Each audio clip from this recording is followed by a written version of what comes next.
Hi friends, ಎಲ್ಲರಿಗೂ ಸುಸ್ವಾಗತ. ಇವತ್ತು ನಾನು ಅಕ್ಕಿ ಚಕ್ಕುಲಿ ಮಾಡ್ತಾಯಿದ್ದೀನಿ. ಬನ್ನಿ ಆ ರೆಸಿಪಿ ನೋಡೋಣ. ನಾನಿಲ್ಲಿ ಮೊದಲಿಗೆ ಒಂದು ಪಾತ್ರೆಗೆ 1 ಕಪ್ನಷ್ಟು ನೀರು ಹಾಕೋತಾ ಇದ್ದೀನಿ. ನೀರು ಸ್ವಲ್ಪ ಬಿಸಿ ಆದಮೇಲೆ 2 ಟೀ ಸ್ಪೂನ್ನಷ್ಟು ತುಪ್ಪ ಹಾಕ್ಕೊಳ್ಳಿ. ಈಗ ಇದಕ್ಕೆ ರುಚಿಗೆ ಬೇಕಾದಷ್ಟು ಉಪ್ಪು ಹಾಕ್ಕೊಳ್ಳೋಣ. ನಂತರ 1 ಟೀ ಸ್ಪೂನ್ನಷ್ಟು ಅಚ್ಚ ಖಾರದ ಪುಡಿ, ಹಾಗೆ 2 ಚಿಟಿಕೆ ಹಿಂಗೆ ಹಾಕೋತಾ ಇದ್ದೀನಿ. ಇದನ್ನು ಒಂದು ಸಲ ಮಿಕ್ಸ್ ಮಾಡಿ ಇದು ಕುದಿಯೋದಕ್ಕೆ ಬಿಡೋಣ. ಚೆನ್ನಾಗಿ ಕುದಿ ಬರಬೇಕು. ನಂತರ ಇದಕ್ಕೆ ಅಕ್ಕಿ ಹಿಟ್ಟನ್ನ ಹಾಕೋಬೇಕು. ನಾನಿಲ್ಲಿ 1 ಕಪ್ನಷ್ಟು ನೀರಿಗೆ 1 ಕಪ್ನಷ್ಟು ಅಕ್ಕಿ ಹಿಟ್ಟು ಹಾಕೋತಾ ಇದ್ದೀನಿ.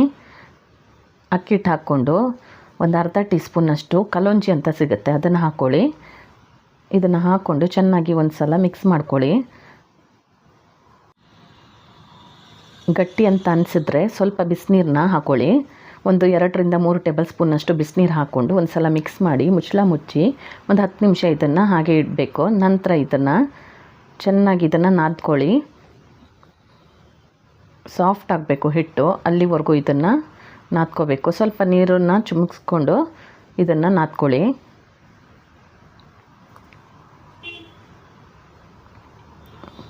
ನೋಡಿ, ಈಗ ಸ್ವಲ್ಪ ಸಾಫ್ಟ್ ಆಗಿದೆ. ಇಷ್ಟು ಸಾಫ್ಟ್ ಆದರೆ ಸಾಕು. ನಾನಿಲ್ಲಿ ಚಕ್ಕುಲಿ ಮಾಡೋವಂಥ ನನ್ನ ಹತ್ರ ಮೌಲ್ಡ್ ಇದೆ, ಅದರಲ್ಲಿ ಹಾಕಿಬಿಟ್ಟು ಚಕ್ಕುಲಿನ ರೆಡಿ ಮಾಡ್ಕೊತಾ ಇದ್ದೀನಿ. ಇದಕ್ಕೆ ಸ್ವಲ್ಪ ಎಣ್ಣೆ ಹಾಕ್ಕೊಳ್ಳಿ. ಎಣ್ಣೆ 1 ಸ್ಪೂನಷ್ಟು ಎಣ್ಣೆ ಹಾಕ್ಕೊತಾ ಇದ್ದೀನಿ. ಒಂದು ಅರ್ಧ ಟೀ ಸ್ಪೂನಷ್ಟು ಹಾಕ್ಕೊಂಡ್ರೆ ಸಾಕು. ಚೆನ್ನಾಗಿ ಇದನ್ನು ಸವರ್ಕೊಳ್ಳಿ ಅದಕ್ಕೆ. ನಂತರ ಇದರಲ್ಲಿ ಒಂದು ಅರ್ಧದಷ್ಟು ಹಿಟ್ಟನ್ನು ನಾನು ತಗೊಂಡು ಇದರೊಳಗಡೆ ಹಾಕಿ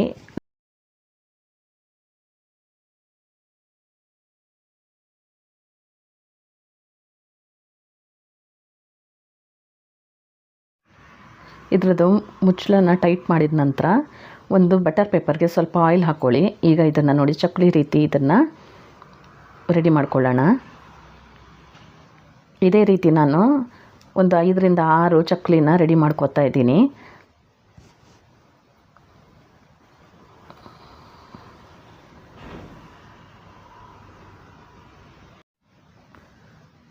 ನಾನೀಗ ಎಣ್ಣೆನೂ ಬಿಸಿಗಿಟ್ಟಿದ್ದೀನಿ. ಇದು ಮಾಡೋಷ್ಟರಲ್ಲಿ ಎಣ್ಣೆನೂ ಬಿಸಿಯಾಗಿರುತ್ತೆ. ಇದೇ ರೀತಿ ಉಳಿದೆಲ್ಲ ಚಕ್ಕುಲಿನ ರೆಡಿ ಮಾಡ್ಕೊಳ್ಳೋಣ.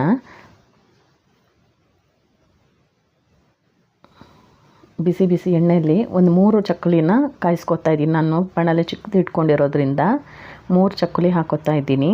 ನೀವು ದೊಡ್ಡದು ಪ್ಯಾನ್ ಇಟ್ಕೊಂಡಿದ್ರೆ ಒಂದು 4 ರಿಂದ 5 ಹಾಕೋಬೋದು. ಇದು ನೂರ ಸ್ವಲ್ಪ ಕಮ್ಮಿ ಆಗುತ್ತೆ. ಆಮೇಲೆ ಇದನ್ನು ತಿರುಗಿಸಿ ಹಾಕ್ಕೊಳ್ಳೋಣ. 2 ಬದಿನೂ ಕ್ರಿಸ್ಪಿ ಆಗೋವರೆಗೂ ಇದನ್ನು ಫ್ರೈ ಮಾಡ್ಕೋಬೇಕು. ನೋಡಿ, ಈಗ ಕಲರು ಚೇಂಜ್ ಆಗಿದೆ. ಇದನ್ನು ಒಂದು ಪ್ಲೇಟ್ಗೆ ತೆಗೆದಿಟ್ಕೊಳ್ಳೋಣ. ಹಾಗೆ ಉಳಿದಿರೋ ಚಕ್ಕುಲಿನ ಇದೇ ರೀತಿ ಕಾಯಿಸ್ಕೊಳ್ಳಿ. ತುಂಬಾ ಕ್ರಿಸ್ಪಿಯಾಗಿ ಬಂದಿದೆ. ನೀವು ಈ ರೆಸಿಪಿನ ಟ್ರೈ ಮಾಡಿ. Thank you for watching.